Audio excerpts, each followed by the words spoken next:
काँग्रेसच्या नवनिर्वाचित 34 नगरसेवकांचा गट नोंदवण्यात आलेला आहे।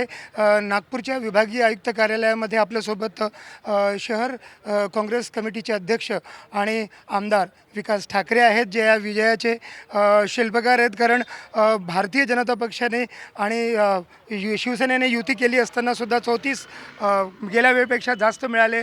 काय भावना आहेत विकास भाऊ, काय सांगा? असं आहे की शहरातल्या जनतेने काँग्रेसच्या 34 लोकांना निवडून दिलं।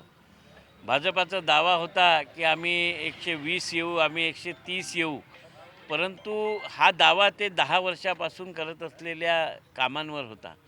2014पासून एक हाती सत्ता राज्यात, देशात, महानगरपालिकेत होती आणि त्यांचं म्हणणं होतं की आम्ही इतके कामं केले आहे की इथून काँग्रेसचा सुपडा साफ होणार आहे, काँग्रेसचे 10-12 येणार आहे। परंतु नागपुरातल्या जनतेने 34 लोक तब्बल निवडून देऊन यांच्या विकासाला पूर्ण पाठिंबा नाही हे दर्शवून दिलं आहे।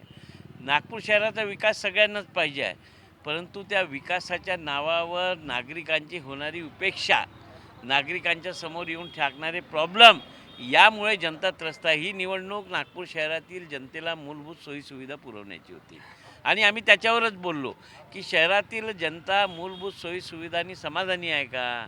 लोकांना पाणी मिळत आहे का? लोकांच्या घरात पाणी शिरत नाही आहे का? कचऱ्याचा प्रॉब्लेम सॉल्व्ह झाला आहे का? यावर नागपूरकर जनतेने मतदान केलेलं आहे आणि यांचा जो मागचा आकडा होता त्याच्यापासून यांना कमी व्हावं लागलं आहे। भाऊ, आता यापुढे वाटचाल कशी राहील? कारण मुस्लिम लीग, उबाठा यांना सोबत घेऊन तिसरा एक जो आहे तो नगरसेवक, स्वीकृत नगरसेवक पदरी पाडून घेण्याचा प्रयत्न होणार आहे। काय सांगाल? की रजिस्ट्रेशन झाल्यानंतर ती प्रक्रिया होती का तर माहीत नाही आहे, कारण की आमच्या आधीच MIMने आणि मुस्लिम लीगने आपला गट स्थापन केला। जर त्यांना गटात यायचं असतं त्यांनी तो स्थापन नसता केला। आता एकदा गट स्थापन झाल्यानंतर पुन्हा तो गट दुसऱ्या गटात मर्ज होऊ शकतो का याची चौकशी करावं लागेल। जर त्यांची यायची इच्छा असली तर होत असेल नियमाप्रमाणे तसं आम्ही करू। काही चर्चा होती आहे की या संदर्भात, आणि साधारण फ्लोअर ऑफ द हाऊस तुमची काय संख्या असेल, संख्याबळ असेल, काय टार्गेट काय? नाही, आता कसं आहे की आम्ही 34 आहोत, उभाटाचे 2 आहे, BSP 1 आहे, 37 झाले आणि MIM ते मिळून असे 50-60 लोकच आम्ही विरोधी पक्षात आहोत। जवळपास 40-48 लोक होती, तर एक विरोधी पक्षाची संख्या चांगली आहे। आणि मला वाटते की मागच्या वेळेस आमचे 28 असतानासुद्धा विरोधी पक्षांनी यांना जेरीस आणलं होतं आणि यावेळेस निवडून आलेले आमचे नगरसेवक जनतेचे नगरसेवक नसले तरी ते जनतेचे कामं करणारे आंदोलनकारी नगरसेवक निवडून आलेले आहे। त्यामुळे सामान्य जनतेचे प्रश्न सभागृहात चांगल्या पद्धतीनं उचलणार आहे ते आम्हाला माहिती आहे। खूप खूप धन्यवाद। आपल्यासोबत आमदार अभिजित वंजारी सुद्धा आहेत, त्यांना विचारूया। भाऊ, काय म्हणाल ज्या पद्धतीनं संजय महाकाळकर यांना गटनेता करण्यात आलेलं आहे, कुठेतरी एक सामाजिक समीकरण आहे ते जुळवून पुढे जाण्याचा प्रयत्न आहे काँग्रेसचा?